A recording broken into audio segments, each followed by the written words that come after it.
예수님 당시에 바리새인들의 안식일 규정에는 무리수가 들어가 있습니다.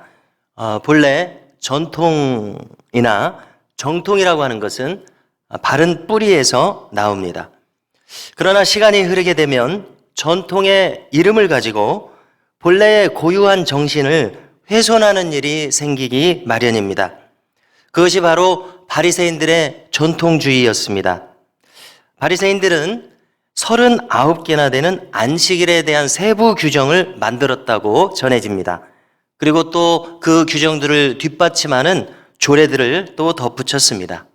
그래서 우스꽝스러운 예를 하나 들 수 있게 됩니다. 안식일에 일을 하는 것이 되지 않기 위해서 어떤 물건을 집 밖으로 옮기지 말라는 규정이 있습니다. 자, 지금 이제 거린이 와서 이 집에 동냥을 합니다. 그러면은 이때 안식일에 주인이 물건을 주기 위해서 집 밖으로 나가게 되면은 안식일 규정을 위반하게 되는 겁니다. 그런데 대신 거린이 창 안쪽으로 팔을 내밀어서 거린의 팔이 들어왔을 때에 그 손에 물건을 쥐어주면 안식일 위반이 아니게 된다는 것입니다. 좀 우스꽝스럽지 않습니까? 이렇게까지 해야 되나 하는 생각이 듭니다. 결국은 무엇인가를 주게 되는 이런 상황입니다. 그래서 주님께서는 안식일이 사람을 위해서 있는 것이지 사람이 안식일을 위해서 있는 것이 아니라고 말씀하셨습니다. 우리가 거듭 생각해 볼수록 참 옳은 말씀이라고 생각합니다.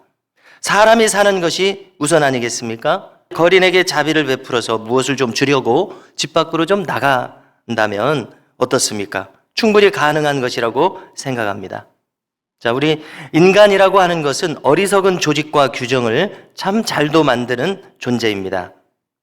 예수님 당시에 이 바리새인들의 굳은 정통주의, 경직된 이 율법주의는 보통 큰 문제가 아니었습니다. 그들의 이런 규정들은 더 나아가서 성경의 정신을 해치고 왜곡시켜 버렸기 때문에 심각한 문제였습니다. 만일 그것들이 사소하고 별 문제가 아니었다면 주님도 이런 것을 굳이 거론하지 않으셨을 것입니다. 그렇지만 그들의 경직된 율법주의가 참된 신앙을 숨막히게 하기 때문에 주님도 이것을 결코 묵과할 수 없었다고 생각합니다. 이 경직된 율법주의에 대한 주님의 탄식이 여러 군데에 기록되어 있습니다. 그 중에 하나를 거론한다면 주님께서는 박하와 회향과 근채의 11조는 드리면서도 자, 이것들은 다 허브류의 식물들이고 저렴하게 구입할 수 있는 소량의 것이라는 뜻입니다. 이런 소량의 11조는 그렇게 드리면서도 그렇지만 주님께서 무엇을 탄식하셨습니까? 율법에 더 중요한 것이 있는데 그것은 의와 인과 신인데 그런 것들은 버렸다고 주님께서 탄식하셨습니다. 자, 의와 인과 신은 무엇입니까? 정의로움, 또 자비로움, 믿음을 가리키지 않습니까?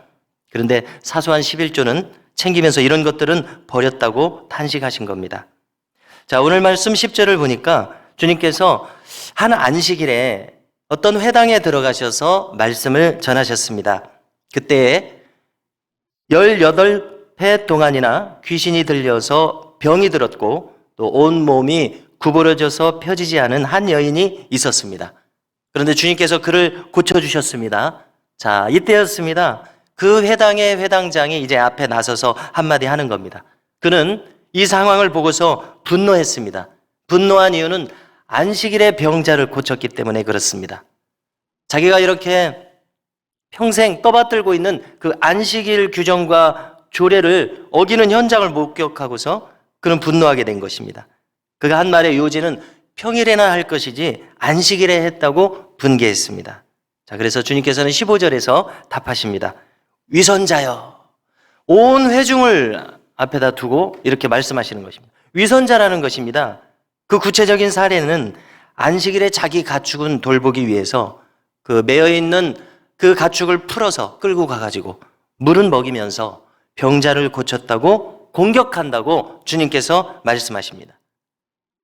하나님께서 사랑하시는 아브라함의 딸을 이 병자를 고쳐서 그 묶여있는 매임에서 풀어줘서 자유롭게 하는 것이 옳지 아니하냐 이렇게 말씀하셨습니다. 자, 사람들의 반응도 기록되어져 있습니다. 17절을 보니까 지금 주님께서 반박할 수 없는 옳은 말을 하셨기 때문에 회당장뿐만이 아니라 그 자리에는 바리새인들 여러 사람들도 아마 있었을 것입니다. 주님에게 적대적인 사람들이 부끄러워했다고 거기 기록합니다. 자, 그런데 반대로 주님의 말씀에 전적으로 찬동하는 사람들, 온 무리는 기뻐하면서 영광스럽게 반응했다고 기록합니다. 자, 무슨 뜻입니까? 사람들도 모든 상황을 알고 있는 것이죠. 지금 사회의 지도적인 인물들은 회당장이고 바리새인들입니다. 그 사람들이 정한 것을 그대로 따라갈 수밖에 없습니다. 그러나 사람들은 본능적으로 알고 있지 않겠습니까? 당연히 안식이라 할지라도 사람의 생명을 돌보는 것이 옳다는 것을 사람들은 누가 가르쳐주지 않아도 이미 알고 있는 것입니다.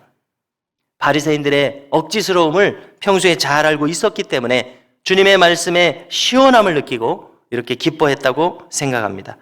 죽은 전통주의에 빠진 이 바리새인들의 종교 권력화했던 상황들이었습니다.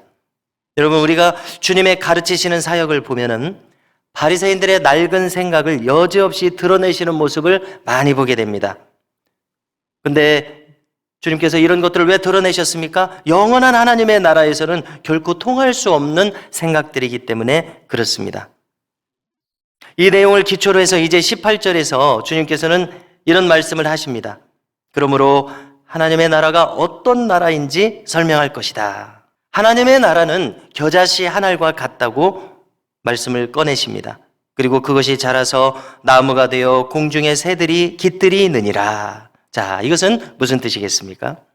하나님의 나라의 씨앗이 비록 그것이 작아서 소수만이 그것을 깨닫고 소수만이 그것을 좋아하고 환영하는 것처럼 보일지라도 결국은 그 나라 안에 있는 숨길 수 없는 능력 때문에 반드시 큰 열매로 나타난다고 말씀하신 뜻입니다. 자, 이어서 또 한 가지를 더 비유하시는데요. 가루 서말 속에 넣어서 부풀게 만드는 그 누룩과 같다고 말씀하십니다. 소량의 누룩이 많은 양을 부풀게 하는 것처럼 그것이 정말로 하나님의 나라에 속한 것이라면 반드시 하나님의 나라의 능력을 나타낸다는 말씀이십니다. 성도 여러분, 비록 복음의 진리가 겨자씨나 이 소량의 누룩처럼 보일지라도 그 안에 있는 생명력과 능력으로 말미암아 장차 새들이 깃들이는 나무가 되고 크게 부풀어 오르는 반죽이 되게 하신다는 사실을 우리는 기억해야 되겠습니다. 오늘도 우리 안에 혹시 있을 수 있는 죽은 전통주의를 물리칠 수 있기를 바라고요. 생명과 구원의 역사로서 하나님의 나라가 우리 안에, 우리가 속한 곳에, 가정에, 우리가 속한 일터에 크게 임할 수 있는 은혜가 우리에게 베풀어지기를 주님의 이름으로 축원합니다.